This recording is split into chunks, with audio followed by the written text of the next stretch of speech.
பொதுவா நாம உடம்பு சரியில்லாதப்போ டாக்டர் கிட்ட போனா என்ன எதிர்பார்ப்போம்? வந்து ஏதோ ஒரு தெளிவு கிடைக்கணும்னு நினைப்போம் இல்லையா? இப்போ உங்க கையில ஒரு எலும்பு முறிவு ஏற்பட்டால் ஒரு எக்ஸ்ரே எடுக்கறீங்க. அதுல அந்த முறிவு ஒரு வெள்ளை கோடா ரொம்ப தெளிவா தெரியும். ஆமா, அது ஒரு இருமை கொண்ட விஷயம். அதாவது கண்ணுக்கு தெரியும் இதுதான் பிரச்சனைன்னு எளிதா சொல்லிடலாம். கரெக்ட். அந்த டாக்டரும் இதோ இந்த இடத்துல தான் பிரச்சனை இருக்குன்னு சுலபமா சொல்லிடுவாரு. ஒண்ணு உடைஞ்சிருக்கு, இல்ல உடையல. இது கேக்குறதுக்கு எவ்ளோ ஆறுதலா இருக்கு, சரியா? நிச்சயமா, ஒரு குழப்பமில்லாத நிலை அது. ஆனா மனித மனசோட ஆழங்களுக்குள்ள, குறிப்பா நம்முடைய ஆன்மீக போராட்டங்களுக்குள்ள நீங்க நுழையும்போது அந்த எக்ஸ்ரே இயந்திரம் அப்படியே சுக்குநூறா உடைஞ்சிடுது. அதனால தான் இன்னைக்கு நாம பண்ண போற இந்த சிறப்பான ஆழமான அலசலுக்கு உங்களை ரொம்ப உற்சாகமா வரவேற்கிறேன். எனக்கு ரொம்ப சந்தோஷமா இருக்கு. ஏன்னா இன்னைக்கு நம்ம பார்க்க போற தரவுகள் அப்படிப்பட்டது. ஆமா, நீங்க எங்க கூட பகிர்ந்துகிட்ட அந்த விக்கிபீடியா கட்டுரைகள், தி பாம்பே லிட்ரரி மேகசின் இதழோட மொழிபெயர்ப்பு குறிப்புகள், அப்புறம் ஜியு போப் அவரோட ஆங்கில மொழிபெயர்ப்பு, திருவாசகத்தில் சைவ சித்தாந்தம் பற்றிய ஆய்வுக் கட்டுரை, யூடியூப் காணொளிகள்னு ஒரு பெரிய தரவு குவியலையே நான் படிச்சேன். இது எல்லாம் படிக்கும்போது உங்களுக்கு என்ன தோணுச்சு? ஒரு விஷயம் ரொம்ப தெளிவா புரிஞ்சுது. நாம இன்னைக்கு விவாதிக்க போற தளம் எந்த எக்ஸ்ரேவாலும் அளக்க முடியாத அளவுக்கு ரொம்ப சிக்கலானது. மாணிக்கவாசகர்னு ஒரு மனிதர் அரசவையில தனக்கு இருந்த அத்தனை அதிகாரங்களையும் தூக்கி எறிஞ்சிட்டு ஒரு பைத்தியக்காரன் மாதிரி தெருக்கள் அலைந்து திரிந்து பாடியிருக்காரு. உண்மைதான். அந்த உணர்ச்சிகரமான வரிகளுக்கு பின்னாடி இருக்கிற ஆழமான தத்துவத்தை தான் நாம இன்னைக்கு உடைத்து பார்க்க போறோம். கண்டிப்பா. ஆயிரக்கணக்கான வருஷங்களுக்கு முன்னாடி எழுதப்பட்ட ஒரு பக்தி இலக்கியம் எப்படி இன்றைய நவீன மனிதர்களோட தினசரி போராட்டங்களோட இவ்ளோ துல்லியமா ஒத்துப்போகுதுங்கிறது தான் நாம புரிஞ்சுக்க வேண்டிய விஷயம். இத நேயர்களுக்கு எளிமையாகவும் சுவாரஸ்யமாகவும் கொண்டு போய் சேர்ப்பதுதான் இந்த அலசலோட முக்கிய நோக்கம். ஆமா, பழங்கால பக்தி இலக்கியம்னு இதை நாம சும்மா ஒதுக்கிட முடியாது. இதை புரிஞ்சுக்கணும்னா முதல்ல மாணிக்கவாசகர் யார், அவர் என்ன நிலையில் இருந்தாருன்னு நம்ம பார்க்கணும். அவர் பாண்டிய மன்னனோட அரசவையில ஒரு முதலமைச்சரா இருந்தவர் இல்லையா? கரெக்ட். விக்கிபீடியா தரவுகளின்படி பார்த்தா அவர் ஒரு மிக முக்கிய அமைச்சரா இருந்திருக்காரு. 9ஆம் நூற்றாண்டுல அவர் வாழ்ந்ததா வரலாற்று ஆய்வுகள் சொல்லுது. காலம் எதுவா இருந்தாலும் அவர் சாதாரண மனிதர் கிடையாது. ஒரு நாட்டோட ஒட்டுமொத்த பொருளாதாரத்தையும் படையையும் நிர்வகிக்கிற அதிகாரம் படைத்தவர். அந்த இடத்துல தான் எனக்கு ஒரு பெரிய ஆச்சரியமே காத்திருந்தது. ஒரு பெரிய மன்னனோட குதிரை படைகளுக்காக அரபு குதிரைகளை வாங்குறதுக்கு அவர் பெரும் பொருளோட அனுப்பி வைக்கப்படுறாரு. இது சாதாரண விஷயமே இல்ல. நிச்சயமா இல்ல. இதை இன்றைய காலத்தோட ஒப்பிட்டு பார்த்தா இன்னும் நல்லா புரியும். அதான் ஒரு பெரிய பன்னாட்டு கார்ப்பரேட் நிறுவனத்தோட சிஇஓ பலாயிரம் கோடி ரூபாய் பிசினஸ் டீல் பேசுறதுக்காக போற மாதிரி இது இருக்கு. ஆனா அவர் திருப்பெருந்துறைங்கிற இடத்துக்கு போனதும் அங்கே ஒரு மரத்தடியில உட்கார்ந்திருக்கிற ஒரு குருவை பாக்குறாரு. ஆமா, சிவபெருமானையே ஒரு குருவா பாக்குறாரு. பார்த்த மாத்திரத்திலேயே தான் கொண்டு போன அந்த பல கோடிக்கணக்கான பணத்தை எல்லாம் சிவனுக்கு ஒரு கோயில் கட்ட செலவழிச்சிடுறாரு. ஒரு நிமிஷம் யோசிச்சு பாருங்க. தனக்குன்னு இருந்த சொத்து, பதவி, அதிகாரம் எல்லாத்தையும் அப்படியே ஒரே நொடியில தூக்கி எறிஞ்சிட்டு ஒரு சன்னியாசியா மாறிடுறாரு. இது கேக்குறதுக்கு ரொம்ப வியப்பா இருக்கும். ஆமா, எனக்கு இது கொஞ்சம் இடிக்குது. ஒரு மனிதனுக்கு எப்படி இவ்ளோ பெரிய மாற்றம் ஒரு சில மணி நேரங்கள்ல நிகழ முடியும்? இது எப்படி சாத்தியம்னு நீங்க நினைக்கிறீங்க? இது கண்டிப்பா சாத்தியம்தான். ஆனா இதை வெறும் சந்நியாசம் என்றோ வாழ்க்கையில விரக்தி அடைந்து துறவு பூண்டார் என்றோ நாம சுருக்கிடக்கூடாது. இது உண்மையான அறிவுக்கான ஒரு தேடல். அறிவுக்கான தேடலா? ஆமா.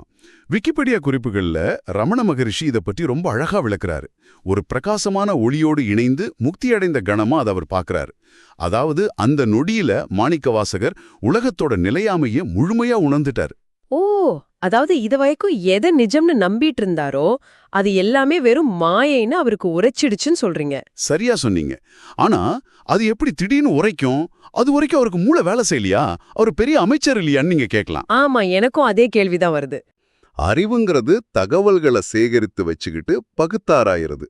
ஆனா அந்த மெய்ஞானம் அல்லது சத்தியம் அப்படிங்கிறது ஒரு மின்னல் வெட்டுற மாதிரி தோன்றி நம்ம ஒட்டுமொத்த பார்வையும் அப்படியே மாத்தி போடுறது. அடு, மின்னல் வெட்டுற மாதிரியா? ஆமா, நான் ஒரு அமைச்சர், என்கிட்ட இவ்வளவு அதிகாரம் இருக்குங்கிற ஈகோ அவர்கிட்ட இருந்தது. அந்த ஈகோவை அவர் முழுமையா கழற்றி எரிந்த தருணம் தான் அது. அவர் வெறும் எளியவரா மாறியது ஒரு துறவு மட்டும் இல்ல, அது சத்தியத்தை உணர்ந்த கணம். இதே அந்த சைவ சித்தாந்த ஆய்வு கட்டுரை எப்படி விளக்குது? அதுல சில வார்த்தைகள் கொஞ்சம் கடினமா இருந்த மாதிரி தோணுச்சு. பதி, பசு, பாசோன்னு சொல்றாங்களே. ஆமா, அந்த முப்பொருள் உண்மைதான் சைவ சித்தாந்தத்தோட அடிநாதமே. அது ரொம்ப எளிமையானதுதான். பதி என்பது முழுமையான சத்தியம் அல்லது இறைவன். பசு என்பது மனித உயிர், அதாவது ஆன்மா. அப்போ அந்த பாசம் அப்படிங்கிறது? பாசம் என்பது இந்த உயிரை பிணைத்து வச்சிருக்கிற தலை அல்லது பந்தம். ஒரு நிமிஷம், இந்த கயிறு பந்தம்னு சொல்றதெல்லாம் கேக்கறதுக்கு ஒரு மாதிரி பழங்காலத்து சொற்பொழிவு மாதிரி இருக்கே. இத இன்றைய காலத்துக்கு ஏத்த மாதிரி எப்படி நம்ம புரிஞ்சுக்கிறது? இத ரொம்ப சுலபமா புரிஞ்சுக்கலாம். அந்த பாசம் அல்லது தலை என்பது 3 மலங்களால் ஆனதுன்னு சித்தாந்தம் சொல்லுது. அதாவது ஆணவம், கன்மம், மாயை. இதை இன்றைய உளவியலோட பொருத்தி பாருங்களேன். சொல்லுங்க. ஆணவம் என்பது நம்முடைய ஈகோ, நான் என்ற அகங்காரம். நான் இவ்ளோ பெரிய ஆள், எனக்கு கீழே இத்தனை பேர் வேலை செய்யறாங்க அப்படிங்கிற நினைப்பு. அடுத்து கன்மம். இது நாம திரும்ப திரும்ப செய்யற பழக்க வழக்கங்கள், நம் செயல்களோட விளைவுகள். ஓ, அப்போ அந்த மாயைங்கிறது என்ன?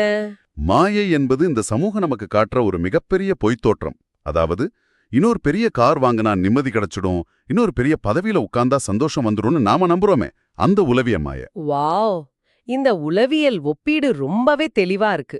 இந்த 3 விஷயங்களால கட்டப்பட்டிருக்கிற நம்மளோட ஆன்மா தானாகவே அந்த தடைகளை அறுத்துக்க முடியாது. அதுக்கு பதிகாகிய அந்த இறைவனின் அருள் தேவைப்படுது. அப்போ திருப்பெருந்துறையில என்ன நடந்துச்சு? திருப்பெருந்துறையில அந்த குருவோட பார்வை பட்டதும் மாணிக்கவாசகரோட ஆணவம், கண்மம், மாயை ஆகிய 3 உளவியல் தடைகளும் அப்படியே சுக்குநூறா உடைஞ்சிடுச்சு. அதான் திருவாசகம் நமக்கு உணர்த்துது. கொஞ்சம் பொறுங்க. இப்போ இங்க எனக்கு ஒரு வலுவான சந்தேகம் வருது. நீங்க சொன்னபடி அவருக்கு குருவோட தரிசனம் கிடைச்சிடுச்சு. அவர் மனச அடைச்சு வச்சிருந்த அத்தனை தடைகளும் உடைஞ்சிடுச்சு. ஆமாம். அப்படியானால் குரு தரிசனம் கிடைச்ச பிறகு அவர் தன் வாழ்நாள் முழுக்க முழுமையான ஆனந்தத்துல தானே மிதந்திருக்கணும். ஆனா ஜியு போப் மொழிபெயர்த்திருக்கிற அந்த நீத்தல் விண்ணப்பம் பாடல்களை படிக்கும்போது நான் ரொம்ப அதிர்ச்சி ஆயிட்டேன். அந்த பாடல்கள்ல என்ன கவனிச்சிங்க? அந்த பாடல்கள் முழுக்க ஒரு விதமான பதற்றம் தொக்கி நிக்குது. என்னை விட்டு விடாதே, என்னை கைவிடாதேன்னு அவர் ரொம்ப பயத்தோடும் தான் ஏதோ கைவிடப்பட்டதாவும் நினைச்சு அழுது பாடுறாரு. எல்லாமே கிடைச்சிட்ட ஒரு மனிதனுக்கு ஏன் இந்த கதறல்? இதுதான் மனித மனத்தோட ஆக சிறந்த முரண்பாடு. நீங்க கேட்கிற கேள்வி ரொம்ப நியாயமானது. மெய்ஞான கிடைச்சிட்டா வாழ்க்கை முழுக்க அப்படியே புன்னகையோட மரத்தடியில உட்கார்ந்துருக்கலான்னு நினைக்கிறது ஒரு தவறான கற்பனை. அப்படியா? பின்னாடி வேற ஏதோ காரணம் இருக்கா? ஆமா, ஜியு போப்பு இதற்கான வரலாற்று பின்னணிய தன் குறிப்புகள்ல ரொம்ப அழகா பதிவு செஞ்சிருக்காரு. திருப்பெருந்துறையில மாணிக்கவாசகரோடு சேர்த்து 999 அடியார்கள் இருந்தாங்க. அந்த அடியார்கள் எல்லோரும் முழுமையான முக்தி அடைந்து நெருப்புல புகுந்து இறைவனடி சேர்ந்துட்டாங்க. ஓ, ஒரு நிமிஷம். அப்போ அந்த 999 பேருக்கு முக்தி கிடைச்சிடுச்சு, ஆனா மாணிக்கவாசகருக்கு மட்டும் கிடைக்கலையா? முக்தி கிடைக்கலன்னு சொல்ல முடியாது. ஆனா அவருக்கு ஒரு பெரிய பொறுப்பு கொடுக்கப்படுது. தன்னுடைய பாடல்கள் மூலமா உலகத்துக்கு அந்த மெய்ஞானத்தை கடத்துற பொறுப்பு அது. அதனால அவரு மட்டும் இந்த பூமியில தனித்து விடப்படுறாரு. அடப்பாவமே. ஆமா, குரு மறைஞ்சிட்டாரு, கூட இருந்தவங்களும் போயிட்டாங்க. இப்போ அவர் மறுபடியும் இந்த உடலோடு தனியா அந்த உலக மாயைக்குள்ள தள்ளப்படுறாரு. அதாவது மாம்சம் மற்றும் ஐம்புலன்களின் வலைக்குள்ள மாட்டி தவிப்பதா அவர் உணர்றாரு. இது எவ்வளவு பெரிய சித்திரவதை! ஒரு முறை அந்த எல்லையற்ற ஆனந்தத்தை அனுபவிச்சுட்டு மறுபடியும் இந்த உலகத்தோட அன்றாட சவால்களுக்குள்ள தள்ளப்படுறது அவர் ஏன் அப்படி பயந்து அழுதாருன்னு எனக்கு இப்போ நல்லா புரியுது. சரியா புடிச்சிட்டீங்க. இந்த ஐம்புலன்களின் வலையில நான் மறுபடியும் விழுந்துடுவேனோ அப்படிங்கிற பயம்தான் அது. அவர் தன் சொந்த மனதோட பலவீனத்தை நினைச்சு ரொம்பவே அஞ்சுறாரு. அத ஜியு போப் எப்படி மொழிபெயர்த்திருக்காரு? அவரு ஆங்கிலத்துல மீனஸ்ட் ஒன் தௌஸ்ட் ஃபோர்சேக்கன் மீனு மொழிபெயர்க்கிறாரு.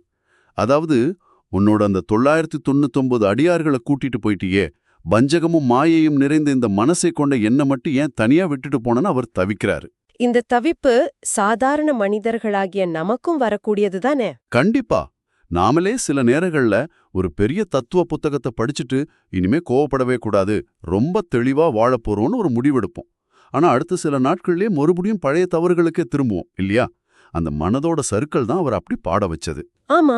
ஆக மனித மனம் தன்னோட சொந்த பலவீனத்தை நினைச்சு பயப்படும்போது அதுக்கு தன்னோட அறிவோ தத்துவங்களோ எந்த உதவியும் செய்யாதுன்னு மாணிக்கவாசகர் உணர்றாரு. தாம் மறுபடியும் கீழே விழுந்துடாம இருக்க அவருக்கு ரொம்ப வலுவான ஒரு நங்கூரம் தேவைப்படுது. அந்த நங்கூரம் எதுன்னு நீங்க தரவுகள்ல தேடும்போது உங்களுக்கு என்ன கிடைச்சது? அதுதான் அந்த மிக முக்கியமான கதை. எந்த கதை ஒட்டுமொத்த மனித சமூகமும் கற்பனை செஞ்சு வச்சிருக்கிற தூய்மை, சடவுளு, பக்தி அப்படிங்கிற கட்டமைப்பையே சுக்கு நூறா உடைக்குதோ அந்த கண்ணப்ப நாயனார் கதை.